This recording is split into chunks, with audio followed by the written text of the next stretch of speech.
Welcome back. It is 5:42, and President Biden has signed a new executive order aimed at curbing gun violence. It's an issue plaguing communities nationwide. NBC's Bree Jackson is in Washington. Bree, tell us more about the president's latest actions on guns. Good morning, Dave, Maureen. Well, among other things, President Biden's executive order aims to increase the number of background checks done. President Biden acknowledges that his actions are largely symbolic and says significant changes must come from Congress. It's been nearly 2 months since a gunman opened fire at a Lunar New Year celebration in California. Additional units requested, multiple victims, gunshot wounds, killing 11 people.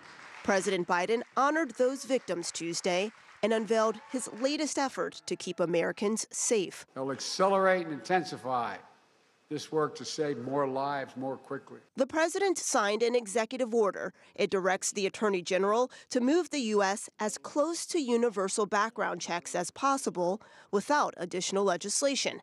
It also ramps up efforts to hold the gun industry accountable. It does that by calling out for an independent government study that analyzes and exposes how gun manufacturers aggressively market firearms to civilians, especially minors.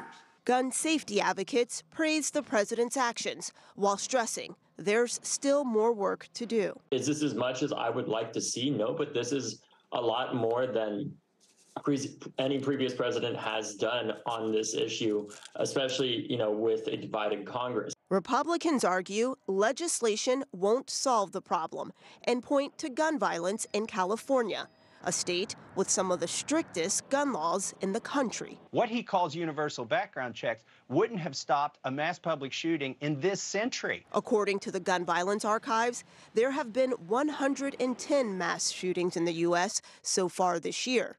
The president says it's time Congress take action to stop gun violence. And President Biden is again demanding an assault weapons ban, but with a divided Congress, passing gun legislation certainly faces an uphill battle. Maureen? And Bree, besides background checks, what else does this executive order do?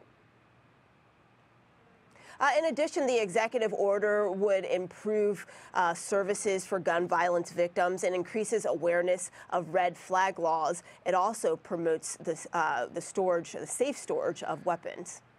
All right, well, we'll have to see what decisions come after this. Bree Jackson live for us in D.C. Thank you so much.